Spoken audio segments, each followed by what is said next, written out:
Welcome back to my channel. आज के इस वीडियो में हम देखेंगे कुछ ज़रूरी शब्द जो अंग्रेजी बोलने के काम आते हैं।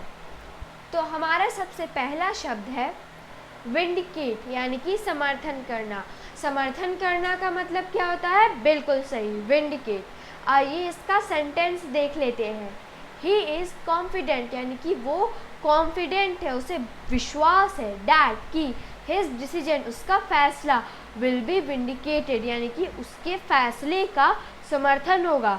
इस बात को लेकर वो पूरा कॉन्फिडेंट है। हमारा अगला वर्ड देख लेते हैं, रिंकल। रिंकल का मतलब क्या होता है? झुर्री। अब आप सोच रहे होंगे कि यहाँ पर आर के आगे डब्ल्यू भी है, लेकिन हमने डब्ल्यू क्यों नहीं बोला, डब्ल्यू वर्ड का यूज़ क्यों नहीं किया? तो मैं आपको बताना चाहती हूँ कि डब्ल्यू साइलेंट रहता है और हम लोग रिंकल पढ़ते हैं।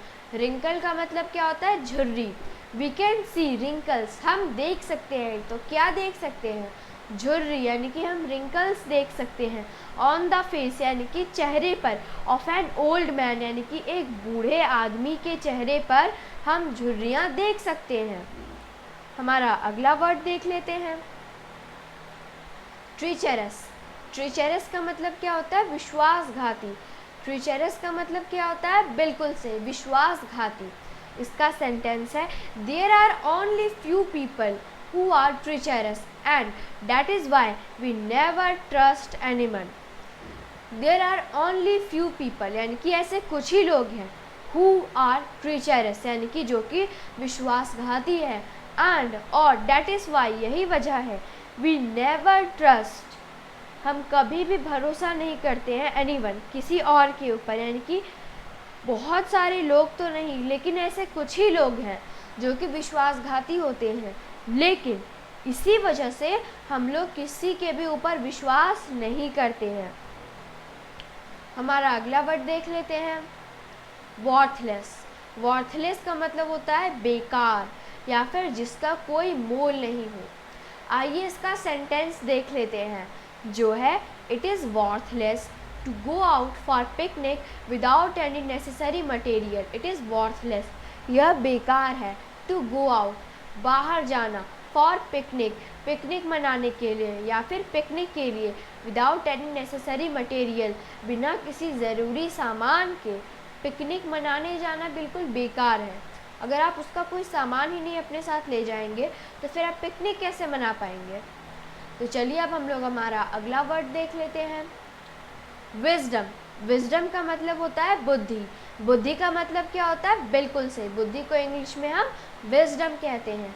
आइए इसका सेंटेंस देख लेते हैं, जो है, everyone is familiar to his wisdom, यानी कि हर कोई परिचित है उसकी बुद्धि से, हर कोई उसकी बुद्धि के बारे में जानता है। He can solve any problem in a minute, और साथ ही साथ क्या कह रहा है? ही कैन सॉल्व, वह सुलझा सकता है, वह सॉल्व कर सकता है, एनी प्रॉब्लम, हर प्रॉब्लम को, हर मुश्किल को, इन अ मिनट, यानी कि एक मिनट में वो हर मुश्किल को, हर प्रॉब्लम को सॉल्व कर सकता है। इसी वजह से हर कोई उसकी बुद्धि से परिचित है। अनरेस्ट। अनरेस्ट का मतलब क्या होता है? अशांति। बिल्कुल सही, अनरेस्ट का मतलब क्या होता है? अशांति। इसका सेंटेंस है, we can see unrest in the different parts of the country time to time, हम देख सकते हैं, वी कैन सी, हम देख सकते हैं, अनरेस्ट, अशांति, इन the different parts of the country, यानी कि देश के अलग अलग भागों में हम अशांति देख सकते हैं, टाइम टू टाइम, यानी कि समय समय पर। इसे नोट कर लीजिए, टाइम टू टाइम का मतलब होता है समय समय पर। तो क्या कह रहा है कि समय समय पर हम हमारे देश के अलग अलग हिस्सों में अशांति देख सकते हैं। यूनिफॉर्मिटी। यूनिफॉर्मिटी का मतलब क्या होता है? समानता। यूनिफॉर्मिटी का मतलब क्या होता है? बिल्कुल सही, समानता। There is no uniformity in these two jobs, यानी कि इन दो जॉब्स में कोई भी समानता नहीं है। देयर इज़ नो यूनिफॉर्मिटी, कोई भी समानता नहीं है, इन दीज टू जॉब्स, यानी कि इन दोनों नौकरियों में कोई भी समानता नहीं है। टीडियस। टीडियस का मतलब क्या होता है? थकाने वाला। थकाने वाला को इंग्लिश में क्या कहते हैं? Tedious. It is tedious work and no one will do it, it is tedious work, यानी कि यह थकाने वाला काम है। एंड और नो वन, कोई भी नहीं, विल डू इट, इसे करेगा। ये सोचिए इतना थकाने वाला काम है कि इसे कोई भी नहीं करेगा। हमारा अगला वर्ड देख लेते हैं, साइनॉप्सिस। साइनॉप्सिस का मतलब होता है सार। सार को इंग्लिश में क्या कहते हैं? बिल्कुल सही, साइनॉप्सिस। इसका सेंटेंस देख लेते हैं, नाउअडेज, यानी कि इन दिनों, पीपल आर सो बिजी, यानी कि लोग बहुत ज़्यादा बिजी हैं, and they are only interested, और उन्हें दिलचस्पी वो अपनी दिखाते हैं, यानी कि वो अपनी दिलचस्पी किस में दिखाते हैं? इन द साइनॉप्सिस, यानी कि सार में।